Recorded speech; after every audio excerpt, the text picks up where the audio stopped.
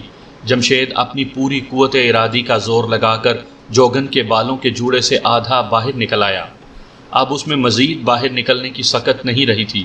وہ چاہتا تھا کہ جوڑے میں سے پورا باہر نکل کر اندھیرے میں ایک طرف چھلانگ لگا کر جنگل میں غائب ہو جائے مگر وہ صرف اپنا آدھا دھڑ ہی باہر نکال سکا تھا۔ چلتے ہوئے جوگن کا جوڑا اس کے سر کے ساتھ ساتھ آہستہ آہستہ ہل رہا تھا۔ جمشید کو ہلکے ہلکے دھچکے لگ رہے تھے۔ وہ اپنے نچلے دھڑ کو بھی باہر نکالنے کی کوشش کرنے لگا جو جوڑے کے بالوں میں پھنسا ہوا تھا مگر وہ اس میں کامیاب نہیں ہو رہا تھا۔ اس وقت جوگن نیچے کو جھکی ہوئی شاخوں والے درختوں میں سے گزر رہی تھی۔ کبھی کبھی کسی درخت کی شاخ اس کے سر سے ٹکرا جاتی تھی۔ قدرت کو جو منظور ہو وہ ہو کر رہتا ہے۔ اب ایسا ہوا کہ ایک درخت کی شاخ کچھ اس طرح سے جوگن کے جوڑے سے ٹکرائی کہ جمشید کا باہر کو نکلا ہوا جسم شاخ میں الجھ گیا، اور جوگن کے آگے بڑھتے ہی جمشید کے سانپ والے جسم کو درخت کی شاخ نے جوڑے میں سے نکال کر اوپر اٹھا لیا۔ وہ شاخ میں الجھا ہوا رہ گیا اور جوگن آگے نکل گئی۔ اسے پتہ ہی نہ چل سکا کہ جمشید کا سانپ والا جسم اس کے جوڑے سے الگ ہو کر درخت کی شاخ کے ساتھ لپٹ کر رہ گیا ہے۔ جمشید اسی طرح درخت کی شاخ سے چمٹا رہا۔ اسے ڈر تھا کہ ذرا آگے جا کر جوگن کو ضرور معلوم ہو جائے گا کہ اس کا شکار اس کے جوڑے سے نکل چکا ہے، اور وہ واپس آ کر اسے درخت کی شاخ سے اتار کر دوبارہ اپنے قبضے میں کر لے گی۔ اب جمشید کا نچلا دھڑ بھی کام کرنے لگا تھا۔ وہ کسی طرح وہاں سے دور نکل جانا چاہتا تھا۔ اس نے اپنے آپ کو درخت کی شاخ سے نیچے گرا دیا۔ زمین پر گرتے ہی جمشید نے ایک طرف رینگنا شروع کر دیا۔ اگرچہ اس کے رینگنے کی رفتار بہت سست تھی، مگر وہ رکنے کے بجائے رینگتا چلا گیا اور کچھ ہی دیر بعد درختوں والے تنگ راستے سے دور نکل گیا۔ وہ جوگن کی شکتی دیکھ چکا تھا۔ اسے سب سے بڑی پریشانی یہ تھی کہ وہ انسان کے بجائے سانپ کا روپ دھار چکا تھا، جس کی وجہ سے اسے سخت گھبراہٹ ہو رہی تھی۔ اسے سفید پر کا خیال آ گیا، جس نے اسے جوگن کی قید سے آزاد کروایا تھا۔ ضرور یہ سفید پر قدرت نے اس کی مدد کے لیے بھیجا تھا۔ کاش وہ سفید پر اسے سانپ کے جسم سے بھی نجات دلا دیتا۔ یہی کچھ سوچتے ہوئے وہ جھاڑیوں میں آہستہ آہستہ رینگتا چلا جا رہا تھا۔ اسی طرح رینگتے رینگتے وہ ندی کے کنارے پہنچ گیا۔ یہ وہی ندی تھی جہاں سے جوگن اب اسے اپنے ساتھ لے کر آئی تھی۔ وہاں کچھ دیر رک کر وہ سوچنے لگا کہ کیا کرے۔ آخر اس نے ندی پار کرنے کا فیصلہ کیا اور ندی میں اتر گیا۔ اسے اندازہ نہیں تھا کہ ندی کے پانی کا بہاؤ بڑا تیز ہے۔ جیسے ہی وہ ندی میں اترا، پانی کا تیز ریلا اسے آگے کی طرف لے گیا۔ اس نے تیر کر دوسرے کنارے تک جانے کی بہت کوشش کی، مگر پانی کا تیز بہاؤ اسے آگے ہی آگے لیے جا رہا تھا۔ وہ اپنے سانپ والے جسم کو زیادہ حرکت بھی نہیں دے سکتا تھا۔ ندی کا بہاؤ اسے دیکھتے دیکھتے کہیں سے کہیں لے گیا۔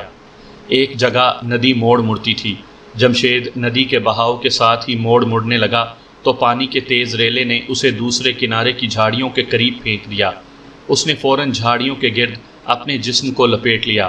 کچھ دیر وہ اسی طرح پڑا رہا۔ وہ آدھا پانی میں ڈوبا ہوا تھا۔ آخر اس نے ہمت کر کے ایک جھاڑی کو چھوڑ کر دوسری جھاڑی کی شاخوں کو پکڑ لیا۔ یہ جھاڑی خشک کنارے پر تھی۔ وہاں سے وہ رینگتا ہوا ندی سے باہر آ گیا۔ ندی کے دوسرے کنارے پر بھی گھنا جنگل تھا۔ بھیگی ہوئی رات کی تاریکی میں اسے دھندلا دھندلا اتنا ہی دکھائی دے رہا تھا جتنا ایک سانپ کو اندھیرے میں دکھائی دیتا ہے۔ اندھیرے میں اسے ایک جانب درختوں میں ایک بارہ دری سی نظر آئی۔ وہ اسی کی طرف چلنے لگا۔ بارہ دری کے قریب آ کر وہ ٹھہر گیا۔ اس نے دیکھا کہ بارہ دری ایک طرف کو جھکی ہوئی تھی۔ یہ کسی پرانی تاریخی بارہ دری کا کھنڈر لگتا تھا۔ اچانک اسے کسی سپیرے کی بین بجانے کی آواز سنائی دی۔ وہ ایک جھاڑی میں چھپا بین کی آواز سننے لگا۔ بین کی آواز قریب ہوتی جا رہی تھی۔ اسے خطرے کا احساس ہوا کہ کہیں یہ سپیرا اسے پکڑ نہ لے۔ وہ جلدی سے جھاڑی میں سے نکل کر دوسری طرف رینگنے لگا، مگر وہ زیادہ تیز نہیں رینگ سکتا تھا۔ بین کی آواز اس کے اور قریب ہوتی جا رہی تھی، جیسے بین کی آواز اس کا پیچھا کر رہی تھی۔ جیسے ہی وہ ایک جھاڑی میں سے نکل کر تھوڑی سی کھلی جگہ پر آیا تو سپیرے نے اسے دیکھ لیا۔ یہ سپیرا منگلا ٹیم کے شیشناگ کے مندر کا سپیرا تھا۔ وہ رات کے وقت دریا پار کر کے شیشناگ کے مندر کی طرف جا رہا تھا کہ اچانک جنگل میں اس نے ایک عجیب و غریب بو محسوس کی۔ اس بو میں انسان اور سانپ کی ملی جلی بو تھی۔ سانپوں کے سالہ سال کے تجربے نے اسے بتا دیا کہ یہ اس سانپ کی بو ہے جو آدمی کا روپ بھی دھار سکتا ہے۔ ایسا سانپ کسی قسمت والے سپیرے کو ہی ملتا ہے۔ سپیرے نے اسی وقت بین نکالی اور اسے بجاتے ہوئے اس طرف چلنے لگا جس طرف سے اسے سانپ کی بو آ رہی تھی۔ جمشید سانپ کے روپ میں جھاڑیوں سے نکل کر آہستہ آہستہ ایک طرف جا رہا تھا کہ سپیرا اس کے سر پر پہنچ گیا۔ سپیرے نے سانپ کو دیکھ لیا تھا۔ اس نے جھپٹ کر جمشید سانپ کی گردن پکڑ لی اور اسے اپنی ناک کے قریب لا کر سونگھا۔ اس میں کسی انسان کی بو بھی آ رہی تھی۔ سپیرے نے جلدی سے سانپ کو پٹاری میں بند کیا اور تیز تیز قدموں سے شیش ناگ کے مندر کی طرف روانہ ہو گیا۔ اس دوران جوگن کشتی کا چپو چلاتی دریا میں چلی جا رہی تھی۔ اچانک اسے اپنے قبضے میں کیے ہوئے جمشید والے سانپ کا خیال آ گیا۔ اس نے چپو چھوڑ کر اپنے جوڑے میں ہاتھ ڈالا تو معلوم ہوا کہ اس کے جوڑے میں سانپ نہیں ہے۔ جوگن نے جلدی سے جوڑا کھول دیا اور اپنے کھلے بالوں میں سانپ کو تلاش کرنے لگی، مگر سانپ کہیں بھی نہیں تھا۔ جوگن پریشان ہو کر اسی وقت کشتی کو کنارے پر لے آئی اور کشتی سے اتر کر سانپ کی تلاش میں جس طرف سے آئی تھی اسی طرف جنگل میں چل پڑی۔ اسے کسی جگہ سے بھی جمشید سانپ کی بو نہیں آ رہی تھی۔ وہ درخت کی کھو میں آ گئی، جمشید سانپ وہاں بھی نہیں تھا۔ وہ سمجھ گئی کہ اس کا شکار اس کے ہاتھ سے نکل گیا ہے۔ وہ غضبناک ہو کر شیو جی کے استھان کی طرف چلنے لگی کہ استھان کی دیوار میں لگی ہوئی کلش دیوی کی مورتی سے آگاہی حاصل کرے کہ سانپ کہاں چلا گیا۔ جوگن کی ساری تپسیا، ساری محنت ضائع ہو گئی تھی اور یہ اسے کبھی گوارا نہیں تھا۔ وہ ہر حالت میں جمشید کو تلاش کر کے اسے دوبارہ قبضے میں کرنا چاہتی تھی۔ شیو کا استھان وہاں سے زیادہ دور نہیں تھا۔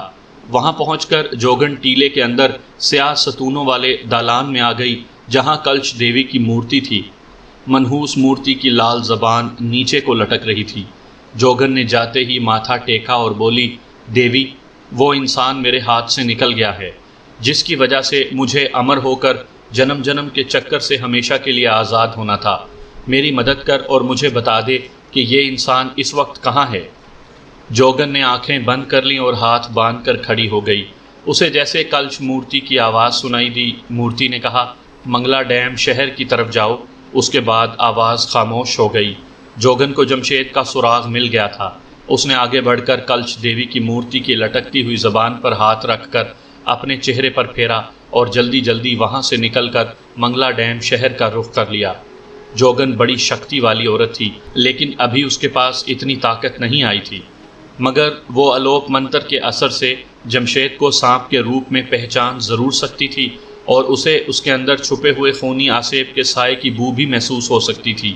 منگلا ڈیم شہر پہنچنے کے لیے جوگن کو دریا میں 10 کوس کا سفر طے کر کے ایک قصبے کے ریلوے اسٹیشن سے گاڑی پکڑنی تھی۔ وہ تیز تیز قدموں سے جنگل میں سے گزرتی ہوئی دریا کے گھاٹ پر آئی اور اپنی کشتی میں بیٹھ کر کشتی کو دریا کے بہاؤ پر ڈالا اور تیز تیز چپو چلانا شروع کر دیا۔ لیکن سفر کافی طویل تھا۔ دریا میں سفر کرتے کرتے رات ڈھل گئی اور دن کی روشنی پھیل گئی۔ دریا میں 10 کوس کا سفر طے کرنے کے بعد وہ اس قصبے میں آ گئی جہاں سے اسے ریل گاڑی پکڑنی تھی۔ وہ قصبے کے ریلوے اسٹیشن پر آ کر ریل گاڑی کا انتظار کرنے لگی۔ ریل آئی تو وہ اس میں سوار ہو کر منگلا ڈیم شہر کی طرف روانہ ہو گئی۔ دن نکلتے نکلتے سپیرا بھی منگلا ڈیم شہر پہنچ گیا تھا۔ وہ سیدھا شہر کے سب سے پرانے شیش ناگ کے مندر میں آ گیا۔ اس مندر میں سانپوں کی پوجا ہوتی تھی اور شیش ناگ سانپ کا بہت بڑا بت رکھا ہوا تھا۔ مندر کا پجاری سپیرے کو جانتا تھا۔ اس وقت مندر کا پجاری منہ اندھیرے کی پوجا پاٹ سے فارغ ہو کر اپنی کوٹھڑی کے باہر چارپائی پر بیٹھا ہوا تھا کہ سپیرا آ گیا۔ سپیرے نے پجاری سے کہا، مہاراج، آج میں آپ کے لیے ایک ایسی شے لایا ہوں کہ جس کو دیکھ کر آپ حیران رہ جائیں گے۔ پجاری نے پوچھا، ایسی کون سی شے لائے ہو، میں بھی تو دیکھوں۔ سپیرا پجاری کے سامنے زمین پر بیٹھ گیا اور بند پٹاری زمین پر رکھ دی اور بولا، مہاراج، آپ کو کھول کر بتانے کی ضرورت نہیں ہے، آپ گیان ہیں، سب کچھ جانتے ہیں۔ اس پٹاری میں شیش ناگ دیوتا کا اوتار بند ہے۔ پجاری کی آنکھیں کھلی کی کھلی رہ گئیں۔ اس نے کہا، یہ تم کیا کہہ رہے ہو ناتھن؟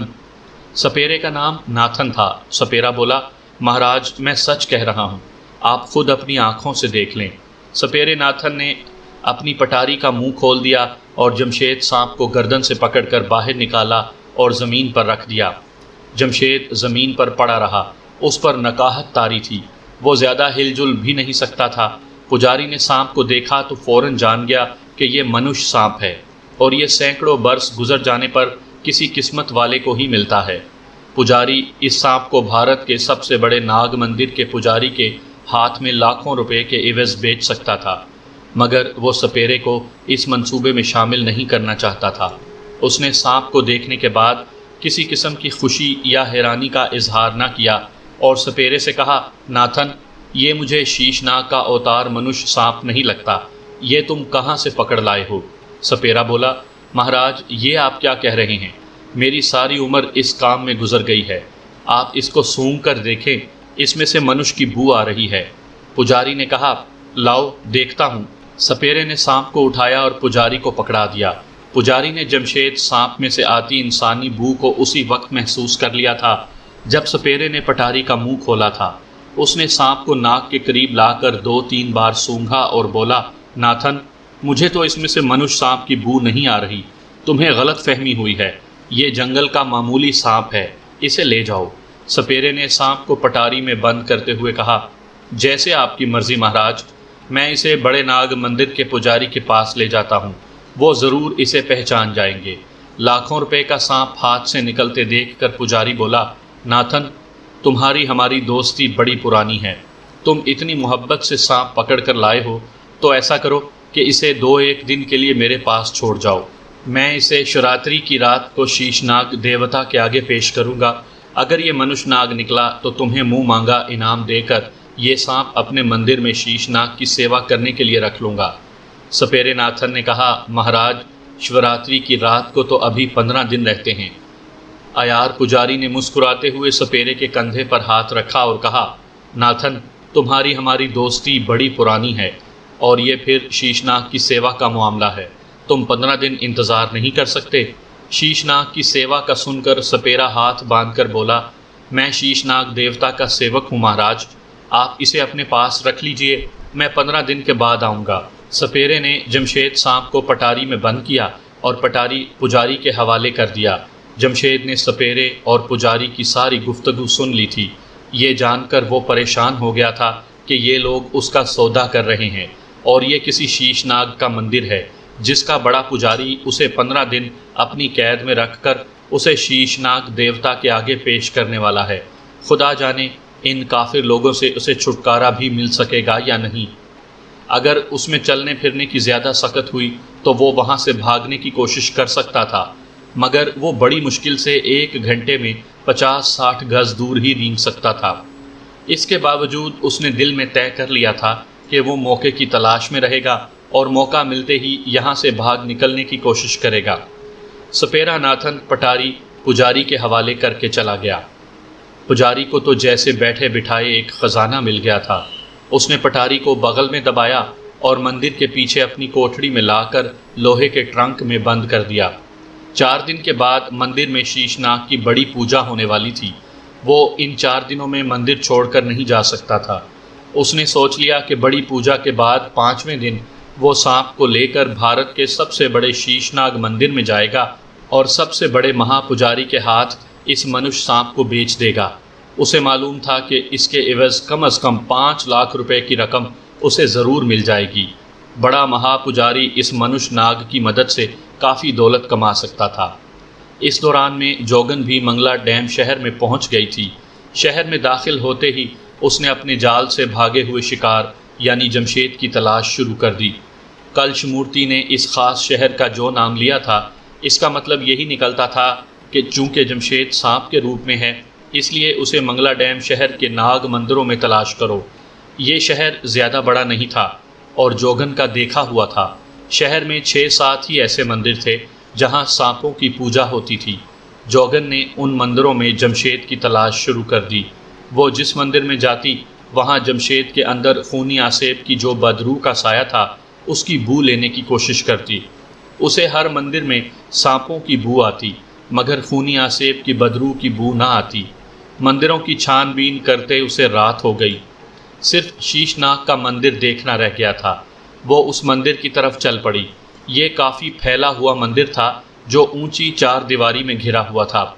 جوگن شیشناگ کے مندر میں پہنچی تو وہاں سانپوں کی پوجا کرنے والے ہندو فرقے کے مرد اور عورتیں پوجا پاٹ کرنے آ رہی تھیں۔ گھنٹیوں کی آوازیں گونج رہی تھیں۔ جوگن نے مندر میں داخل ہو کر مندر کی تمام چھوٹی بڑی کوٹھڑیوں کو جا کر دیکھا۔ اسے کہیں سے بھی خونی آسیب کی بدروح کی بو نہ آئی۔ اس نے ایک بار پھر چل پھر کر مندر کی تمام کوٹھڑیوں کا جائزہ لیا جہاں مختلف سانپوں کی پوجا کی جا رہی تھی، لیکن جس شے کی اسے تلاش تھی وہ اسے نہ مل سکی۔ جوگن مایوس ہو گئی اور واپس جانے کا سوچ رہی تھی کہ یوں ہی اس کو خیال آ گیا کہ مندر کے باہر بھی ایک نظر ڈال لینی چاہیے۔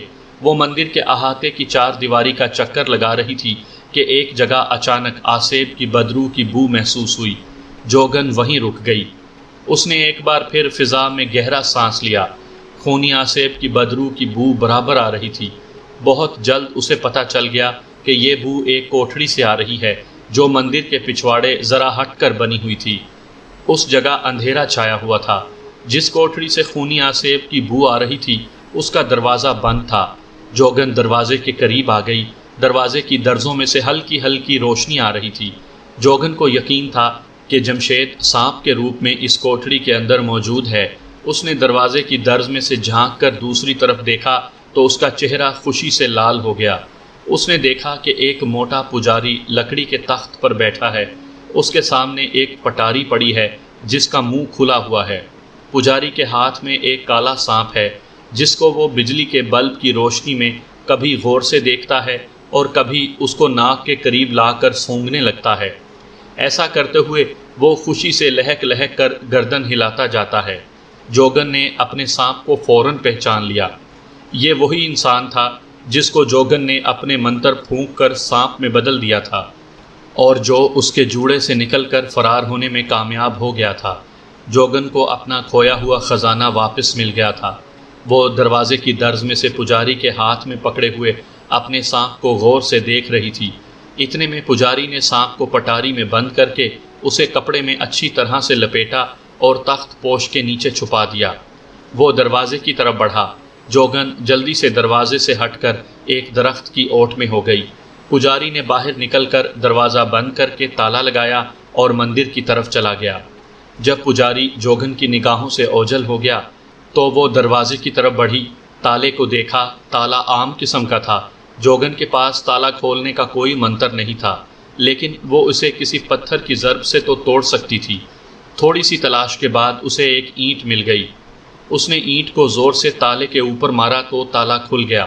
اس نے دروازہ کھول کر کوٹھڑی میں سے جلدی سے تخت پوش کے نیچے سے سانپ کی پٹاری اٹھائی، کوٹھڑی سے باہر نکلی اور مندر کے پچھلے دروازے سے گزر کر درختوں کی طرف چلنے لگی۔ وہاں اندھیرا تھا۔ جوگن تیز تیز قدموں سے چلتی شہر سے باہر نکل گئی۔ ایک جگہ رک کر اس نے پٹاری کو کھول کر دیکھا، سانپ اندر موجود تھا۔ جمشید نے بھی جوگن کو دیکھ لیا۔ وہ سمجھ گیا کہ جوگن آخر اس کا تعاقب کرتے ہوئے اسے حاصل کرنے میں کامیاب ہو گئی ہے اور اب وہ اسے زندہ نہیں چھوڑے گی۔ لیکن جوگن شیو بھگوان کا 3 راتوں کا چلہ پورا کرنے سے پہلے جمشید کو ہلاک نہیں کر سکتی تھی۔ یہ اس کی مجبوری تھی۔ اسے ہر حالت میں 3 راتیں جمشید کو زندہ رکھنا تھا اور اپنے قابو میں بھی رکھنا تھا۔ اس نے پٹاری کا منہ اچھی طرح سے بند کر دیا اور یہ فیصلہ کیا کہ وہ چلے کی 3 راتوں کے دوران سانپ کی پٹاری کو اپنے سامنے رکھے گی اور اسے اپنے سے جدا نہیں کرے گی۔ اسے اندیشہ تھا کہ جمشید کے اندر خونی آسیب کا سایہ اسے جوگن سے چھین کر لے جانا چاہتا ہے۔ جوگن نے وہیں سے اپنا راستہ بدلا اور ریلوے اسٹیشن کی طرف چل پڑی، جہاں سے گاڑی پکڑ کر اسے جنگل میں جانا تھا، جہاں وہ 3 راتوں کا چلہ پورا کرنے والی تھی۔ یہ جنگل منگلا ڈیم شہر سے آگے 2 اسٹیشن چھوڑ کر آتا تھا۔ وہ چلتے چلتے ریلوے لائن پر آ گئی۔ دور سے اسے منگلا ڈیم کے اسٹیشن کی روشنیاں نظر آ رہی تھیں۔ وہ ریلوے لائن کی اونچی پٹڑی پر لائن کے ساتھ ساتھ جا رہی تھی۔ سانپ کی پٹاری اس نے بغل میں دبائی ہوئی تھی۔ جمشید سانپ کے روپ میں پٹاری میں بند تھا اور یہ سوچ سوچ کر پریشان ہو رہا تھا کہ یہ جوگن اب اسے زندہ نہیں چھوڑے گی۔ اب ایسا ہوا کہ جمشید کا جسم اپنے آپ گرم ہونا شروع ہو گیا، ساتھ ہی اس کے جسم میں حرکت کرنے کی طاقت پیدا ہو گئی۔ وہ پٹاری کے اندر ہی چکر لگانے لگا۔ جوگن نے بھی چلتے چلتے محسوس کیا کہ پٹاری کے اندر سانپ حرکت کرنے لگا ہے۔ چند قدم چلنے کے بعد پٹاری اپنے آپ اس طرح ہلنے لگی جیسے وہ اس کی گرفت سے نکل جانا چاہتی ہو۔ اس نے پٹاری کو دونوں ہاتھوں سے مضبوطی سے پکڑ لیا اور وہیں بیٹھ گئی۔ پٹاری کے اندر سانپ جیسے اچھل اچھل کر باہر آنے کی کوشش کر رہا تھا۔ جوگن کو خطرہ پیدا ہو گیا کہ خونی آسیب کی بدبو بیدار ہو گئی ہے۔ اس نے بیٹھے بیٹھے ایک طلسمی منتر پڑھنا شروع کر دیا۔ یہ منتر ہر جاندار شے کو پتھر بنا دیتا تھا۔ منتر پڑھ کر جیسے ہی جوگن نے پٹاری پر پھونکا، ایک زوردار پھونکار کے ساتھ پٹاری کا ڈھکنا کھل کر دور جا گرا اور اس میں سے سانپ اچھل کر باہر نکلا اور جوگن کے سامنے پھن کھول کر پھونکارنے لگا۔ جوگن نے 3 بار منتر پڑھ کر ایک بار پھر سانپ پر پھونکا۔ منتر کے پھونکتے ہی سانپ جمشید کی شکل میں ظاہر ہو گیا۔ جمشید کی آنکھیں سرخ تھیں، بال بکھرے ہوئے تھے، چہرے سے وحشت برس رہی تھی۔ جوگن فوراً سمجھ گئی کہ اس انسان پر خونی آسیب کا سایہ غالب آ گیا ہے۔ جمشید اپنی خونی آنکھوں سے جوگن کو دیکھ رہا تھا۔